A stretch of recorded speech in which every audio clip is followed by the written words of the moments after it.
I'd like to speak about technology trends, which is something that many of you follow, but we also follow for related reasons. Obviously, being a technology magazine, technology trends are something that we write about and need to know about. But also, as part of being any monthly magazine, you live in the future. We have a long lead time. We have to plan issues many months in advance. We have to guess at what public appetites are going to be 6 months, 9 months down the road. So we're in the forecasting business. We also, like a lot of companies, create a product that's based on technology trends. In this case, ours is about ideas and information and, if we're lucky, some entertainment. But the concept's quite the same. And so we have to understand not only why a tech is important, where it's going, but also, very importantly, when. The timing is everything. And it's interesting, when you look at the predictions made during the peak of the boom in the 1990s about e-commerce or internet traffic or broadband adoption or internet advertising, they were all right. They were just wrong in time. Almost every one of those has come true just a few years later. But the difference of a few years on stock market valuations is obviously extreme. And that's why timing is everything. You've probably seen something like this before. This is the classic Gartner hype curve, which talks about kind of the trajectory of a technology's lifespan. And just for fun, we put a bunch of technologies on it to show whether they were kind of rising for their first hype peak, or whether they were about to crash into the trough of disillusionment, or rise back in the slope of enlightenment, or et cetera.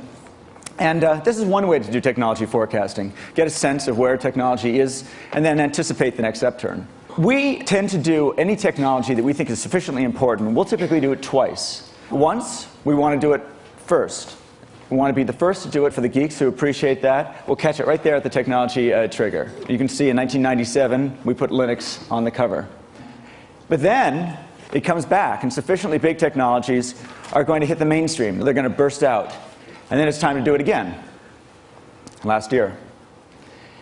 And that's one way that we try to time technology trends. I'd like to talk about a way of thinking about technology trends that I call my grand unified theory of predicting the future, but it's closer to a petite unified theory of predicting the future. It's based on the presumption, the observation even, that all important technologies go through 4 stages in their life. At least one of the 4 stages, sometimes all 4 of the stages. And at each one of these stages can be seen as a collision with something else, for example, a critical price line, that changes both the technology and also changes its effect on the world. It's an inflection point. And these are the inflection points that tell you what the next chapter in that technology's life is going to be, and maybe how you can do something about it. The first is critical price. The first stage in a technology's advance is that it will fall below a critical price. After it falls below a critical price, it will tend, if it's successful, to rise above a critical mass and penetration. Many technologies at that point displace another technology. And that's another important point. And then finally, a lot of technologies commoditize. Towards the end of their life, they become nearly free. Each one of those is an opportunity to do something about it. There's an opportunity for the technology to change. And even if you missed, the first boom of Wi-Fi, Wi-Fi did the critical price, it did the critical mass, but it hasn't done displacement yet, and it hasn't done free yet. There's still more opportunity in that. I'd like to demonstrate what I mean by this by going through this, telling a story of the DVD, which is a technology which has done all of these. The DVD, as you know, was introduced in the mid-1990s, and it was quite expensive. But you can see that by 1998 it had fallen below $400, and $400 was a psychological threshold. And it started to take off. And you can see that the units started to trend up, hit an inflection point. It is taking off. The next thing it hit, a year later, was critical mass. In this case, 20% is often a good proxy for critical mass in the households.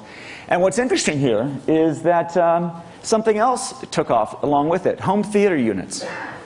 Suddenly you have a DVD in the house, you've got high-quality digital video, you have a reason to have a big screen television, you have a reason for Dolby 5.1 surround sound, and maybe you have a reason for starting to connect them and bring the rest of your entertainment in. What's interesting also is note that Netflix was founded in 1999. You know, Reed Hastings is here. He clearly saw that was a moment. That was an inflection point that he could do something with. The next phase it hit was displacement. You can see around 2001, it finally outsold the VCR. And here too, you can see the implications in the world at large. Netflix was right. The Netflix model could capitalize on the DVD in a way that the video rental stores couldn't. Among the DVD's many assets was that it's very small. You can stick in the mailer and post it cheaply. That gave an advantage. That was an implication of the technology's rise that wasn't obvious to everybody. And then finally, DVDs are approaching free. There's a company called Apex, a no-name Chinese firm, who has, and several times in the past year, been the #1 DVD seller in America. Their average price for last year was $48. You're aware of the Walmart, well, perhaps apocryphal Walmart stampede over the $30 DVD. But that's, but they're getting very, very cheap. And look at the interesting implication of it. As they get cheaper, the premium brands, the Sonys and such, are losing market share, and the no-names, the Apexes, are gaining them. They're being commodified, and that's what happens when things go to zero. It's a tough market out there. Now that I've introduced these four ways of looking at technology, these 4 stages of technology's life, I'd like to talk about some other technologies out there, just technologies on our radar, and I'll use this lens, these 4, as a way to kind of tell you where each one of those technologies is in its development. They're not necessarily the top 10 technologies out there. They're just examples of technologies that are in each one of these periods. But I think that the implications of them approaching these crossovers, these intersections, is interesting to think about. Start with gene sequencing. As you probably know, gene sequencing, in large part because it's built on computers, is falling in price at a kind of a Moore's Law-like level. It's now possible to, will be possible, and if Craig Venter indeed comes today, he may tell you something about this, to sequence the human genome for $40 million by the end of this year. That's as opposed to billions just a few years ago. Our ability to capture the tools of creation are getting closer and closer. What's interesting is that at the same time, the number of genes that we're discovering are rising very quickly. Each one of these genes is a potential diagnostic test. There will come a day when you can have hundreds or thousands of tests done very cheaply if you want to know. You can learn about your own mosaic. Here's another technology that's approaching a critical price. This is a fascinating research from WHO that shows the effect of generic drugs on antiretroviral drug compounds and cocktails. In January 2000, the price was $10,000 or $27 a day. The generics came in first in Brazil and elsewhere, and the effect was just dramatic on pricing. Today, it's less than 50 cents a day. And what's interesting is if you look at the price elasticity, if you look at the correlation between these two, as the antiretrovirals come down, the number of people you can treat goes radically up. And the Clinton Foundation and WHO believe that they can treat 3 million people worldwide by 2005, 2 million in sub-Saharan Africa. And the falling price of drugs has a lot to do with that. Linux is another good example. This now, we've switched to critical mass. These are now technologies that are hitting critical mass. And if you look here, here's Linux in red, and it's hit 20%. Interestingly, it's done a crossover before, but not the crossovers that matter. The crossover that's going to matter is the one with the blue. But you can look and see the direction those lines are going. You can see that at 20%, it's now taken seriously. It's not just for the geeks anymore. That is, I imagine, what people in Redmond wake up in the middle of the night thinking about. Another technology that we see all around us out here is hybrid cars. I don't know whether anybody has a Prius 2004, but they're fantastic. And if you look at the trends here, by about 2008, and I don't think this is a crazy forecast, there'll be 2% of auto sales. 2% isn't 20%, but in the car business, which is slower moving, that's huge. That's a rival. Once at 2%, you start seeing them on the roads everywhere.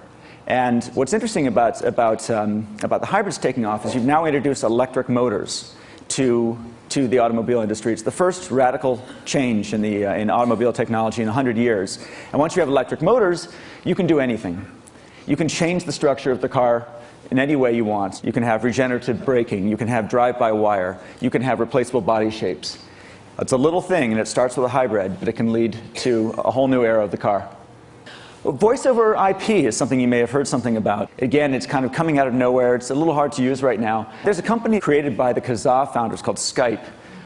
Look at these numbers. They launched it in August of last year. They already have 4 million, nearly 4 million registered users. That's critical mass. And the same thing's happening on the carrier side. You're looking at IP taking over from some of the traditional telecom standards. This is a tipping point. If Malcolm's here, forgive me. And it's going to change the economics and the speed and the players in the industry. It's going to look a little bit like that. And finally, free. Free is really, really interesting. Free is something that comes with digital because the reproduction costs are essentially free. It comes with IP because it's such an efficient protocol. It comes with fiber optics because there's so much bandwidth. Free is really, the gift of Silicon Valley to the world. It is it's an economic force. It's a technical force. It's a deflationary force if not handled right. It is abundance as opposed to scarcity. Free is probably the most interesting thing. And here you have just the number of songs can be stored on a hard drive. That could be films either, but it's basically every song ever made can be stored on $400 worth of storage by 2008. It takes that entire element, the physical element of songs, off the table. And you've seen the numbers. I mean, the music industry is imploding in front of our very eyes, and Hollywood's worried as well. They're facing a force that they haven't faced before, and their response is draconian, and not necessarily the one that's going to get them out of this. And finally, I'll give you one last example of free, perhaps the most powerful of all. I mentioned fiber optics. Their abundancy tends to make things free.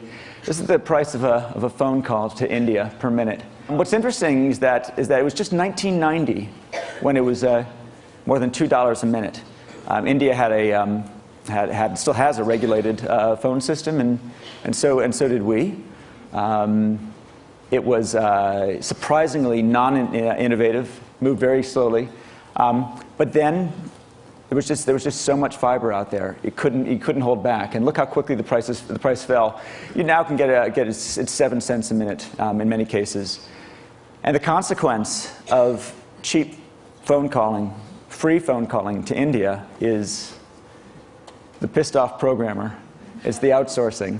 It is probably one of the most dramatic shifts in globalization and one of the most powerful economic tools that we're seeing in our world today. The force of India and China and any other country that can be reached, that can contact our markets and work with our companies because the communications are free, is just beginning to be felt. And I think that's probably one of the most important technology trends that we're looking at today. Thank you.